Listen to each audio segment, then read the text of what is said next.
Hey everyone, welcome to another episode of the Caregiver Coffee Chat podcast. I am so excited to have my next guest on another episode here with me today. Her name is Marjie Hadad, and she's an author, speaker, and obviously mother.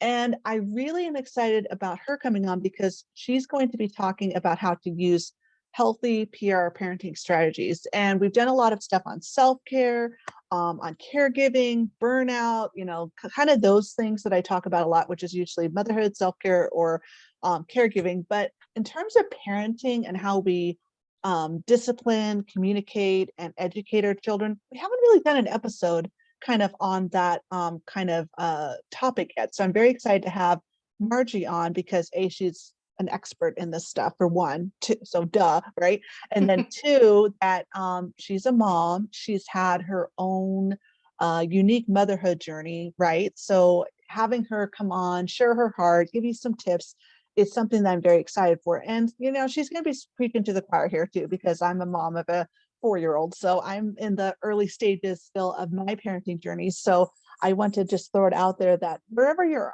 at on the spectrum of your parenting journey, your motherhood journey, it's never too late to implement something new, to have a healthy parenting journey.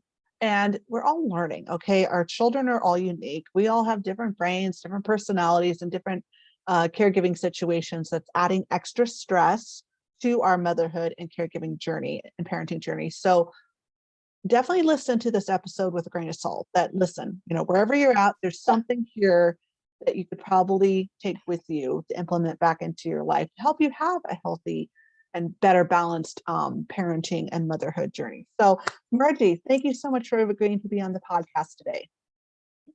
I'm so happy to be here. Thank you for the invitation. Absolutely. So could you just take a moment here and share a little bit about who you are and your journey of motherhood and what got you into PR parenting strategies? Because I think that's a term that a lot of people probably aren't aware of or even know what that is. Well, that makes a whole lot of sense. What on earth does PR have to do with parenting? Well, let's go back to the beginning. I have been in public relations for, drumroll please, 30 years. And I have 3 grown children now, nearly 26, 23, and 18. And I'd have to say that along the way, I didn't really know that I was PR parenting. It was a discovery I made just a couple of years ago when I looked back after a conversation with one of my daughters who had suggested that I write a book to help the next generation of moms to have an easier time at parenting, based on my experience, my expertise, my successes, my hiccups. And she said, Mom, you made mistakes, but overall you got it right. You got to pay it forward. So I'm on this mission to start a movement, a PR parenting movement, and teaching moms, dads, aunts, uncles, teachers, whoever is working with kids, a new approach, a brand new way of thinking to help things be a little bit easier, smooth out that path, and ultimately help our kids to be their best selves. Now, along the way, you say, well, what does that mean? So let me send a message out to all those moms out there, because I'm assuming that your audience is mostly moms. Mm-hmm. Ladies, the big picture message here is that I use my professional skills to parent. I brought the work home, not the pressure, not the stories, not the nonsense, the day in, the day out. I didn't bring home the grind, but I did bring home my professional skill set. And I gave the best of me, and that's also the best of you, because whatever you do for a living or whatever your superpowers are at home, that's what we want to share with our kids, because when we share the best of ourselves, then that helps our kids to be their best as well. So that's kind of how the journey started and the realization, and on the big picture of it, what I'd like you to take away from it. Oh, nice. I love that. I think that's so awesome, though, that your daughter was the one that says, hey, Mom, you should share this with others. You did a good job. How validating as a parent is that to hear that from your children, to say that, Mom, okay, I admit, did you drive me crazy? Did you make mistakes? We're human. We're not perfect, but you did a good job, and it's motherhood and parenting, guys, obviously isn't like we're trying to get the badge of honor to win the most amazing mom in the world, type award out there, if there was one. But we obviously do want to give our children a safe and healthy upbringing, and teach them all the basics, life skills, right? So that they can thrive as independent individuals one day and positive members and contributors of society. And while this world is crazy and there's things that we can't control, I want to say that as moms, we can control what we do. We can control what we say. We can control how we take in resources, make them our own, and leverage those into skills that do help us parent in a way that does work for us. I know for me, it's interesting that you say that you brought the work home. I'm a former certified nursing assistant. So I did that work in long-term healthcare for 15 years. So obviously with that type of a workload, I did not bring home the work. I could not, because privacy for my patients and etc. But the thing that I definitely brought home, it's interesting that I brought into my career as a stay-at-home mom and now a mentor and a coach for helping mothers who are having to leave the workforce to balance caregiving for a spouse and dealing with small kiddos, that just the importance of taking care of yourself. That's one piece of the puzzle I'm bringing forward. And but I can do that physically really well. I know that's my skill set of like taking care of skin, making sure you practice good hygiene, taking care of your body with enough water, sleep, nutrition, those kind of no-brainer things that as a healthcare worker, I'm very well equipped to help practice. But in terms of, teaching life skills, though, that's something that's different to me, and disciplining and trying to help my daughter understand, okay, we don't behave that way, but how can I do so in a way that's not angry, that's not venting and just inputting my own frustration, anxiety, things I'm feeling that obviously I don't want her to absorb. But sometimes, when we're stressed and we're overwhelmed, how do we channel that? And we obviously, when we talk, like a conversation we're having here, adult to adult, we can talk in a certain way, but obviously the way we communicate and we teach and instruct and guide our children has to be channeled in a different way. And sometimes as moms, especially if you're a first-time mom, how do we do that? how do we do that? So Melissa, there's a PR practice. Whenever we address a new situation or even an ongoing situation, we always have to keep in mind who our target market is. And we say, what would be the best way to approach the target market, okay, in a way that they would receive the information in the way that we intend it to be received in order to achieve the goal. Now, when you're at work and you're a caregiver, when you were at work as a nurse's assistant, no way would you get upset with anybody. You would always keep your calm. You would always be respectful, even if you were boiling inside, even if you were fried, even if you just wanted to throw out the towel. When you're at the job, you get your focus, you keep your calm, and you do your job. Otherwise, you won't have a job, right? Pretty much. So, yep, you get fired. Exactly. Right. So when you come home, it's the same thing with the kids. Consider your target audience. What will they respond to? At what time are they best to approach so that they will respond? If they do something that's not okay, just like you would say to a client or to a partner, look, this is one way to do it. Let me show you another. This is the way that I would prefer that you do it. So instead of attacking, instead of calling someone out, especially your kid, take the action, make it into a third person thing, not them, but a thing, and explain to them why this thing is not the way it's supposed to be done.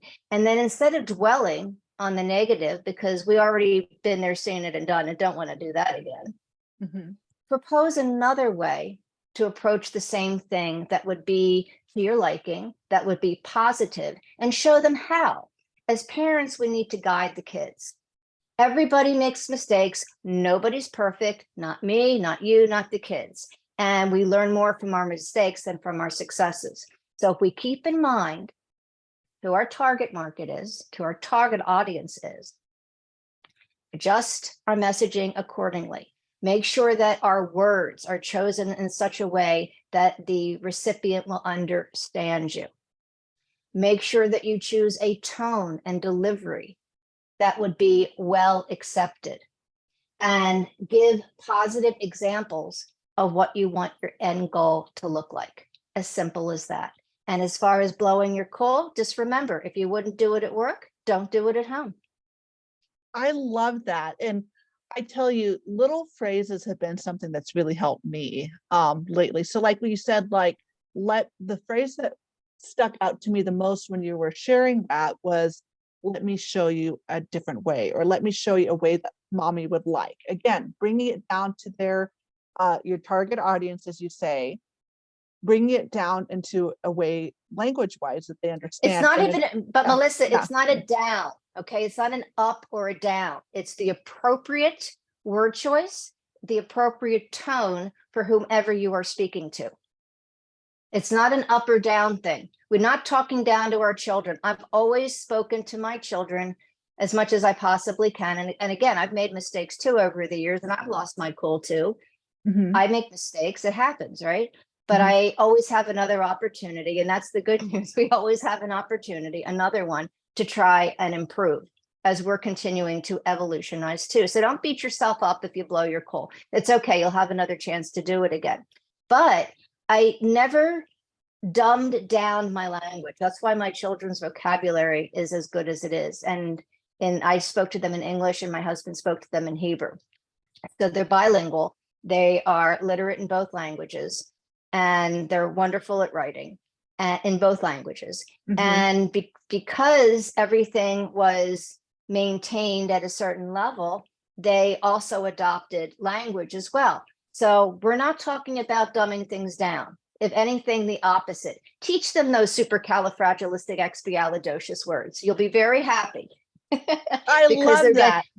they're going to parrot you, and then they're going to walk into a classroom and they're going to use some sophisticated word that you shared with them. Mhm. And the teacher's going to go, where on earth did you hear that? Right. And that just instantly makes me think of, like, we don't want them parroting the bad things, obviously, we want them parroting the good things. And so that really is inspiring too, to think about that way of, like, use the big word, like you said, and get them those skills of advanced vocabulary for their education and growth and verbal skills. Absolutely. I love that. And I like how you did say not dumbing it down, talking to them to that is their target audience, and in a way that is calm, is controlled, but doesn't talk down to them, but empowers them to, hey, there's a better way, and I'm going to help you do it. And you're going to probably make mistakes too. We're human, but I Exactly. want to help you not make as many mistakes, not be perfect, but try to No, make I fewer. want to help. I want to help you to be even, you're amazing. I want to help you be even more amazing. And we don't have to be perfect, because we can just practice and do our thing. And as long as we do our best, that's all anybody can ask of you. Right. And I think that's important for, I think, moms, are you listening? Um, I think that's an important word to think about too, as moms in our journey, and even caregivers too. If you're a spousal caregiver too, guys, practice. You got to practice your skills. It's going to get better, but you can't get better unless you try. And so you have to be resilient and relentless, I would say too, with just trying and keeping you okay. You made a mistake. It doesn't make you a bad mom. It doesn't make you a bad caregiver. It doesn't make you a bad spouse. You can figure it out of how to communicate in a meaningful way that works long term. And yes, And you for might have to you, try. And for you, but yeah, and there's because no everybody has perfect their way. version. Yeah, Yeah. everybody has their own version of this. That's one of the things is, in the book, The Power of PR Parenting, there's exercises. Now, the exercises are kind of universal, but the how you would answer and go about the exercises are unique to you, because everybody comes from a different background, different community, different way of thinking. So you need to decide what works for you. It's very, very important to know that there's not one way to do it. It's whatever is appropriate in your particular circumstances. And that's ultimately your choice. You're the mom, you make the decisions. The goal here is to try to help you have an easier time of it and to figure out, okay, here's my game plan. Mhm. And I like it that the PR parenting is just really just a tool to give you a place to start. So you can figure out what works for you and how you execute your plan, like you said. I love that. I love that. I love that. Yes. Yeah, there's the PR parenting book. There's the PR parenting workbook. Now, the book is already available on pre-order on Amazon. The workbook is my gift to all the moms out there. And it's an expansion of each of the exercises in the book. So when you go through each of the chapters, at the end of the chapters, there's a QR code that takes you to the workbook, because I wanted to give you something in your hand. You can read about it, absorb it. If you choose, go get the workbook. It's free. And then work through it. And if you want, print it off. You can type it in or handwrite it, what have you, and then print it off. And you actually have an action plan in your hand. And all of this becomes available officially on April 4th, because that's the launch day. Oh, awesome. I love that you just threw that in there. So did you guys hear? She has a book coming out and it has a workbook too on April 4th. Go sign up. We'll have links to that in the description below. But I think that's important, is that when you are figuring things out, sometimes visually you need something. I know I'm a visual learner, and especially in my entrepreneurial journey, as well as just transitioning to being a full-time stay-at-home mother and spousal caregiver, journaling has, and prompt journaling specifically, and even just as with my spiritual life, writing out prayers and things like Right. that, has just really helped me unlock things when you're processing things. Because it's one thing to talk about things, and I'm not saying that conversation isn't powerful and helpful, but sometimes we just really need to have a visual, whether that's reading something again and again, or writing it out, or reading. And I definitely am more of a person, I think, where I do best with like some sort of conversation or video lesson or something like that, and then, or reading something and then doing some further writing, where I'm kind of processing what I'm taking in so I can kind of absorb it. And also, just speaking to myself, I personally am a person that has to have a lot of repetition. So with that in mind, I'm thinking like with these PR strategies, and like how you say how you have to keep practicing, it takes repetition both for you and figuring out your game plan. And obviously with our children, we got to give our children grace. They're small, or whatever age they're at. They're learning when they're trying to incorporate a new skill that we're teaching them. It takes repetition and practice for them too. So it might take them a bit to get it too. One of my favorite stories in the book, because we're talking about repetition, and is about the tooth fairy. And it's one of my favorite stories because you can start as early as first grade to teach your kids good writing skills, good presentation skills, good advocate for themselves skills. Because in first grade, not only do you lose your teeth, right? They start to fall out, but it's also when you start to learn sentence construction. And what's important to know is that in public relations, we're always writing. It's one of those things that we do, and lots of professions require good writing skills. But what we can all agree on, I think, is that there's no such thing as the perfect first draft. No. Absolutely not. So, oops, I just lost my light. Don't know why. Okay, so we'll go into the darkness and have a romantic moment together, moms. You got to roll with it. It's okay. All good. I'm hoping that you can still see me. Oh, we can still So, see you fine. It's okay. okay, great. So if we don't ever have the perfect first draft, and we want to always be open to improving our writing and not see it as criticism when someone marks up our paper, then as early as the first grade, when your teeth are falling out and You're learning how to write. Here's an idea, moms out there. Ask your child to write a request letter to the tooth fairy. And then sit with them, help them with the content. It doesn't have to be sophisticated. Dear tooth fairy, my tooth fell out today. I know that you'll be visiting lots of children tonight who also lost their teeth. But if you could, I'd be very happy to have $1 or whatever the going rate is for a tooth these days. It's been a while. And if not money, then say, if you don't have any dollars left, I'd be very happy to have a chocolate bar, because mom says that washes off my teeth really well. Thank you. Love, Susie. Okay, whatever. And then after they're finished their first draft, take a pretty color and show them another way to spell the things that weren't spelled accurately, or another way to word something that might need a little bit of help in sentence construction. Always start with, what a fabulous draft. I love that. Would you mind if I show you another way to do a few of these things to maybe improve it and make it even more fabulous?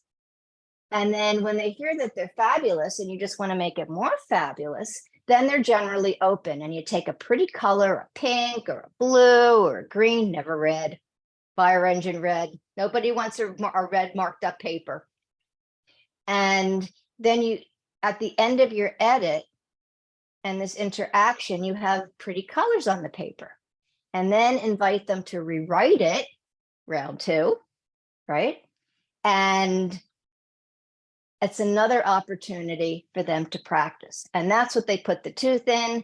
They put the tooth and the letter into an envelope, and that's what you throw under the pillow. And then they get the reward. So you've got an exercise in writing, in handwriting, in grammar, in advocating for themselves, and they get a prize out of it. But they didn't just get the prize, they actually had to work for it. And it's a life skill exercise where they're getting multiple skills, like you said, writing, grammar, just practice of like, okay, I tried something first, but I want to make it better, so I did a second draft. I love that. I love that about just, and you could do that with so many things, in terms of not just the tooth fairy, but there's other things too that they could do. You can do this throughout the course of your life, okay? And the course of your interaction with your child, whether it's a graduation speech, whether it's a bar mitzvah or confirmation speech, or a Ramadan speech, or something from another country or another religion.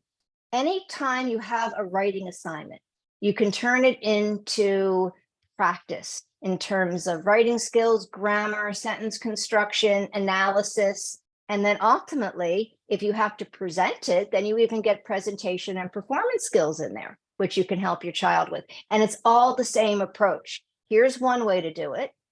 Here's another.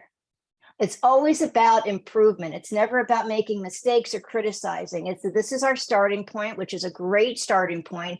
But going back to the original concept, there's no such thing as the perfect first draft. There's no such thing as the perfect first delivery of a presentation. That's why people are presentation trained, so that they can practice. Right. I love that. Just the again and again, the repetition, the practice with anytime there's a chance to write, teaching a writing and a life skill. And just that, even just the confidence of, you know what, you're doing a good job, but I want to help you do it better. And it's okay to want to do better. It's okay to practice. I think some people are afraid to practice because there's that pressure in society of like, oh, you got to do it right the first time. And there's no such thing. Like you said, there's no perfect first draft. And any copywriter I've worked with in my business will tell you the exact same thing. It's like, just write. Like one of the first copywriters I worked with was Kate Doster. She's a well-known email guru. And I love how she says, just write that first draft. It doesn't have to be perfect. Just write it, get it out of your head. Don't worry about editing, just get it out so the ideas are there. Then you can go back and make it better. I used to say to my kids when they would write their first draft. And then I would say, okay, do I get to help now? And they go, okay. And I'd say, look, mommy works with a lot of CEOs. Even the CEOs don't get it right the first time. They get their ideas down. That's all I need from them. And then the rest of it, then I go in and work my magic, because that's what I do. I'm a public relations expert. And that's a professional skill. So if I can do this for the CEOs, thank you for letting me help you too.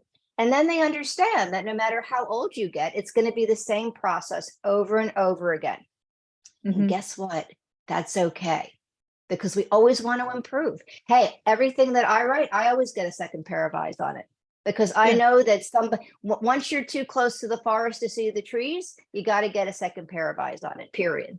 Yeah. And I'm actually in that right now. One of my business coaches having us do an exercise where we actually are practicing that. We're asking people in our community to look at some of our content and just come up, look, with a fresh set of eyes and things that we might missed. And I'm loving it. I have so many out. Speaking of which, this morning I was working on it. I have so many ideas. I'm going through and working on improvements on my landing page right now too, because I want to do it better, because it's been, I think, a year or two since I first wrote that landing page, and I've added to it. But again, it's time for some fresh eyes, because that's the thing. When you're writing or any life skill, sometimes when you're doing something, you get so focused in and tunnel visioned, and you're so close to it, you don't see that there could be another way to approach it. And sometimes you need someone to say, hey, I know this looks great, but what about this? Or have you even thought about this idea? Especially when it comes to your writing or skill, or like, hey, or even just like thinking about as a mom, okay, using the PR strategy and helping our kids, and maybe we do get into a good flow with them, but then maybe they get stuck and they're like, and we can just go back to the book again, to the skills again of like, hey, okay, look, we figured it out before, we can figure it out again. Okay, maybe that flow for a while did work for you, and you're feeling stuck. That's okay. Let me help you figure out another way forward, to figure out what does work for you, because those hiccups come too, especially because I'm thinking about too, like just with the natural evolution or journey, if you will, of our children as they age. They're going to have different problems. They're going to have their writing skills even will level up, and everything will level up. Yeah. What's kind of nice about the book is that there are 10 chapters, and I didn't randomly write them. I spoke with multiple mothers with different age kids, and I said, what do you want to know? Let's answer some real current event kind of questions so we can start helping from the start of it. And so the book answers these questions. So anytime and we go through all sorts of topics. I mean, everything from separation anxiety with your child when you drop them off from nursery school. What's a PR technique to deal with that? How do you get your child to get rid of their pacifier without drama? To all the way up to, okay, my kid is not behaving in high school. What do I do about it? Or they're going out to a party. How do I secure their safety as best as possible? All these kind of things, everything in between. And you can reference the book. There's a million different stories, personal, professional. And how do I know that it worked, Miss Melissa? Because I have 3 kids that I watched, my own 3 children. So this is ultimately a case study. And what was kind of cool is that as I watch them in action, I see them implementing public relation practices at each of their junctures and in their decision making. It is amazing. And I think to myself often, wow, they're really using the PR skills to pursue their own interests. I mean, I have a daughter who's at medical school, a son who's a computer scientist statistician. The little one is in high school. She's still figuring out what she wants to do. But at each juncture, like I said, they use public relations strategies to work things out, and I couldn't be prouder. So here's an example of why it works and how it works and how you can mirror the successes and skip all my mess ups. Well, and I like you say, and I like how you use the word mirror, Okay, because here's the thing, when it comes down to is like you have a unique brain, I have a unique brain, you have a unique personality, I have a unique personality. Our children, even though they're at different ages for one, but also two, different personalities and challenges and life and all that too. Right. So I love how you say mirror, because that's what anything that that we do, especially on the podcast, guys. Whenever I share stuff like with this you I can't talk, not enough caffeine, guys. Whenever I share this stuff with you, there I go. It's really to just inspire and encourage you and give you a tool that maybe resonates with you better than maybe something else that you may have tried, because there's no one size fits all approach to motherhood and caregiving. No, And if no, you're there is no. really and if you're in the thick of struggling with communication with your children, I definitely resonated with the one where you said separation anxiety. We went through a lot of that after COVID because of her being home with me all the time. And I am a stay-at-home mom now. So now with her transitioning, she's doing better with transitioning into, we have her in a preschool program at church twice a week. She does speech therapy as well. And both are very structured, like school settings. So that I think is setting her up excellent for when she does transition to actual preschool. But again, there's a little bit of a separation anxiety, but again, it's, she does good with routine. And I definitely am inspired now after listening to this of like, how can I work on paying attention to my words of how I talk to her, not talking down to her, but talking to her and assuring her that she's safe, and leveraging PR strategies to help her with the transition of how I can make it more on her level, but in a way Mhm. that also gives her some life skills. So Absolutely. there's So no, you, yeah. there's no, yeah, it's not cookie cutter. And so, like we said, there's the book and there's the workbook, and you can read and have that as a reference. And you have the workbook to work it out by yourself. And if you don't want to work it out by yourself, then there's a PR parenting program where you can get some coaching with this. And that starts actually on May 24th, but you can register now. And can I tell you something fun, Melissa? Sure, spill it. Okay, so moms, if you sign up for the program before March 12th, and you can go to PRFOR period life, PR4 period life, you can go to the program page. If you sign up now before March 12th, on March 12th, in honor of National Working Moms Day, I wanted to give a present and support my fellow moms. So I'm giving away in a drawing, and the winner of the drawing gets 100% scholarship to the program. Ooh, moms, are you listening to this? Who's up for a scholarship? Full scholarship. So you don't have to do it on your own. You get coaching, group coaching, and laser coaching. And we meet once a week for 2 hours on Wednesdays, starting on May 24th. It's Wednesdays. And it's going to be lots of fun. And there are lots and lots of perks. And if that's something that you're interested, then do go to the website, do apply. It's going to be a small enrollment, around 10 people, because we want to keep it intimate. But there you have it. I love it. I love it. So again, links to that will be in the description box below, wherever you're watching this on YouTube, my website, Spotify, Anchor, Apple, everywhere. It'll be in the description below. So definitely check out those links. So we've talked a lot about PR strategies, and you've given some tips, but just starting out, let's backtrack it a little bit. So if you could just give just 3 tips to help our moms out there, to give them a place to start, besides obviously the book and the workbook you said is a great resource, but even just day to day, what are 3 simple tips that we could give our moms to help them get started with PRs? Okay, first of all, allow me to introduce you to the power nap. You got to do some self-care there. When you are at your most exhausted and you don't even know which end is up, find some time to take 10 minutes and close your eyes. If you can get 20 minutes out of it, good for you. But do something that's self-care oriented. The dishes will stay, the laundry will stay. If the baby's sleeping, you're sleeping for those 10 minutes. If the kids are older and they're watching television or playing with friends, just close your eyes. We all know as mothers that we never fully go out 100%, but that cat nap, that power nap will make all the difference in terms of your energy. Number 2, just try to keep your sense of humor.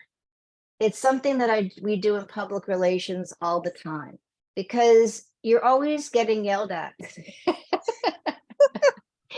by somebody. Somebody's always has something to say about something. And if you keep your sense of humor, and here comes the third part, and keep your focus, then no matter what happens to you during the course of your day, you'll be able to get through it. So, little self-care, keep your sense of humor, maintain your focus, and at the end of the day, you will still be vertical and you'll be able to sleep a little bit better too. Yeah, I like that. And I love that you started out with self-care, because the big thing I teach with my prompt method is prioritizing whole body self-care, mind, soul, body. Okay, let's face it, we can't run on an empty tank. As cliche as it sounds, guys, I know physical self-care is really hard on, enough sleep, enough nutrition, enough movement. I do push that too, being a former healthcare worker and caring for a sick spouse now myself. But it's also important that we do nurture our mind. We take care of our mind, our mental health, our emotional health. So support groups, journaling, hobbies, something that lights us up, spiritual self-care, we staying connected with our faith, getting plugged back into our faith now that COVID's kind of, well, I mean, it's still there, guys, but if things are opening up where you're at, definitely taking advantage of being able to be in person and around people again, because we need that.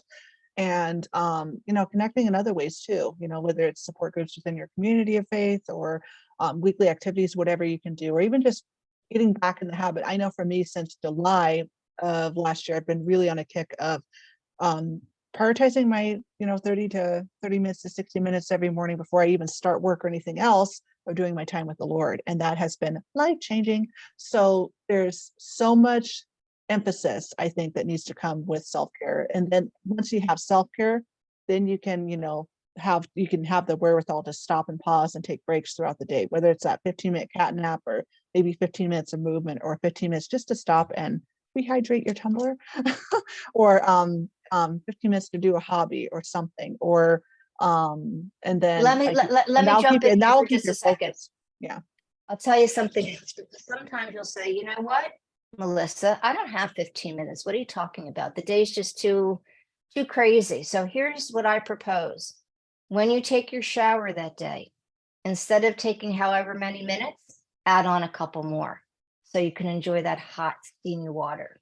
Or if you've excused yourself for a Mother Nature break, take an extra couple minutes to breathe. Everyone will wait for you. No one's going to bother you. There are all sorts of little ways to add a minute or 2 or 3 or 4 to whatever a natural process is. And so that you can enjoy and kind of exhale. That's the key, breathing and exhaling. For me, it's music. If I need a break, I usually go to my rock and roll, because I love rock and roll. Anyway, no, I like music. If that's your thing, then go for it too. right. And I like that you said that too. I mean, I obviously teach 15 minutes, but I know with my Christian life coaches, they've said, okay, I want to, like, a wellness thing for me that I am working on is 15 minutes of movement a day. But they said, like you said, sometimes we don't have 15 minutes straight that we can do it. Okay, stop, get up and down and do some squats, 5 minutes, here, and 5 minutes there. So break it up. So the 15 minutes does not have to be all at once. It could be 5-minute chunks here and there, or like Marjie said, breaking it up by adding a little bit here and there. So maybe 2 extra minutes in the shower, 2 extra minutes in your devotional time, or longer, if you feel inclined, like you're just really just enjoying it and you need it and you have the time for it, do it. Maybe it's a little extra time napping, or snuggling, or dancing to music, or doing your hobby, whatever you can do throughout your day to give yourself a little extra. Do it. Do it. Maybe it is, if you get outside, Just do it. just Do it. do it. Or even with your kids, like being outside, letting them, if it gives you a break later, let's 5 extra minutes, those 5 extra minutes at the park. They want 5 more minutes at the park, let them run off energy for 5 more minutes. So that gives you maybe some breathing space a little bit later. And also for you to just be outside and be in nature and be able to breathe and exhale and just have a moment of just being in a different environment. Because sometimes that's all we need too. We just need to be in a different environment. We need to be outside of our houses. So anyway, Marjie, this has been so good. I am so excited for everything we've shared because I know it's going to help another mom out there. And I'm so excited about your book and your workbook dropping and the coaching program. That sounds amazing. I cannot wait for people to dive into that. So you mentioned your website, but where are some other places that we can get more Marjie Hadad? You can find me on Instagram at Marjie Hadad, Marj, like Japan, IEHADAD. You can find me on Facebook. You can find me on LinkedIn. Pretty much those are the spots. And of course, you can find me on PRFLR.life. That is the book portal, and that keeps you, if you join the community, I'd like to invite everybody to join the PR parenting community and be a part of the movement. And that will keep you up to date with everything to do with the book and the program and the movement. And if you need anything or want to reach out, I invite you to. Hey, the whole point of this exercise is to help out. So if I can be of service to you, it would be my absolute honor and pleasure. Let's do it together, ladies. Awesome. Marjie is amazing, guys. So y'all got to check out her stuff. It's amazing. Everything will be linked below. And if you are in a season where you are just struggling yourself with your own motherhood and caregiving journey, and you just need a safe place to vent, and you're just at your wit's end about, okay, I left my career and now I'm home full time. I do not have a former background in healthcare. What the heck do I do? Let's chat. I will include a link below to book a free 30-minute one-on-one free support call, caregiver support call with me. And whether it's motherhood related, whether it's caregiving related, whether it's self-care, let's create a realistic motherhood, self-care, and caregiving routine for you that will help you stay calm, cool, and not burnt out in your motherhood and caregiving journey. So guys, thank you so much for listening in on this episode of the Caregiver Coffee Chat podcast. Be sure to follow all the links below to follow Marjie and all her amazing work and get her book and her workbook and get into her program. And be sure, I can't talk, guys, sorry. Be sure to subscribe to the podcast on Spotify, Anchor, YouTube, my website, wherever you're listening, so you'll be updated on future episodes and events with the Caregiver Coffee Chat podcast. So Marjie, thank you again for your time. I enjoyed having you on the podcast. I wish you well. And guys, remember that you're doing the best you can. You're not alone. You know your family better than anybody else. And you're allowed to give yourself grace on those hard mom and caregiver days. I'll see you in the next episode, everybody. Bye-bye.